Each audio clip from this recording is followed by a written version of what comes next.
السلام عليكم ورحمة الله وبركاته. النهاردة هنعمل مع بعض المزاليكيا أو كبد الفراخ. بتبقى بصراحة من الأكلات الحلوة جدا. بصوا طبعا الكبدة لازم ننضفها حلو جدا، وكمان بحط لها ليمون، ونرجع كده نديها غسلة حلوة وبنصفيها على قد ما نقدر، وبنحطها في طبق، وبنحط لها بصل. طبعا بتحط كمية بسيطة من البصل، ما بنكترش بقى، وفلفل حامي، وبتعتمد على الثوم. والتوابل النهاردة هتكون بابريكا وقرفة، فلفل اسمر وملح وكركم، وهنحط لها زيت وقطعه من الزبده. هنحط بقى الزيت كده على النار في طاسه، يفضل تكون الطاسه سخنه شويه. ننزل بقى كده بالكبده عشان تاخد صدمه. بصوا طبعا هي بدات تسخن، فبنحطها على طول، نشمعها كده في الزيت الاول.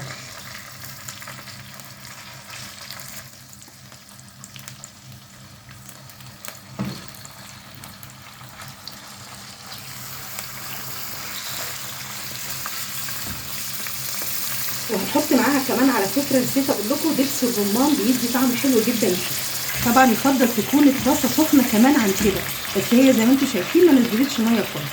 فهنعملها كده، هديها تشويحه، وهننزل عليها بالتوابل.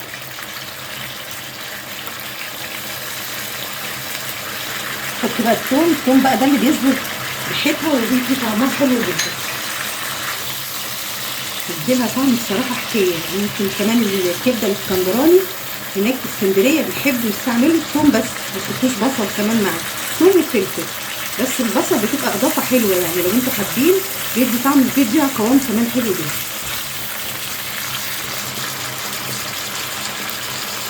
حطي بقى الفلفل، طبعا ده فلفل حامي. ادي التقليبه، ما بتاخدش على النار كده 10 دقايق. هنحط بقى البصل، وانا عصرة لها ليمون، ممكن نضيف لها ليمونه تاني تحطها معانا وهي على النار، بس انا نقعاها في ليمون.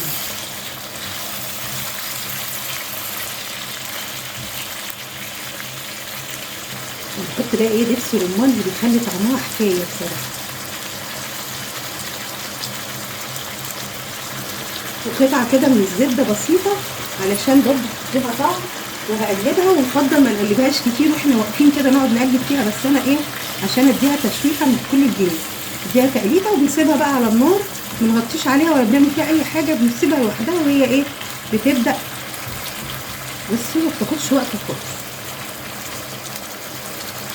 بصوا بقى الكبده بقت جميله ازاي، حلوه قوي. اول ما بتبقبق كده بنعرف ان هي خلاص. طبعا انتوا عارفين ان هي ما بتاخدش وقت على النار، هي كده بقت تمام، بقت حلوه جدا.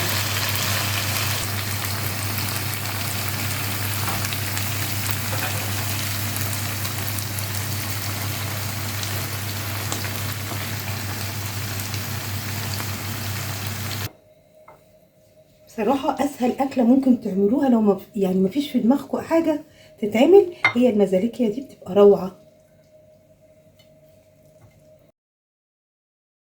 بصوا المزاليكيا دي كمان من الحاجات زمان كنا دايما يعني تقريبا امهاتنا كانت بتعملها. دي تقريبا المسمى ده كمان بتاعها كان ايام اليونانيين ما كانوا طبعا في مصر، فخدنا عنهم الطريقه بتاعت المزاليكيا، ومن ساعتها بقى احنا مسميينها مزاليكيا. مزاليكيا بقى كبد فراخ بصراحه روعه. بصوا حلو قوي. هتاكلوا بقى معاها مكرونه، طحينه وعيش، اي حاجه بتحبوها، هتبقى بطاطس محمره حلوه جدا. جربوا الطريقه دي بقى، هتعجبكم جدا على فكره، حراقه وحلوه. ولو طبعا في اطفال هنقلل الفلفل خالص، ان شاء الله جميله مع مكرونه حمراء، مكرونه بيضه، اي حاجه بصراحه من الاكلات الخفيفه دي بصراحه بتبقى محببه جدا. جربوها ان شاء الله هتعجبكم جدا باذن الله. اشوفكم على خير، السلام عليكم ورحمه الله وبركاته.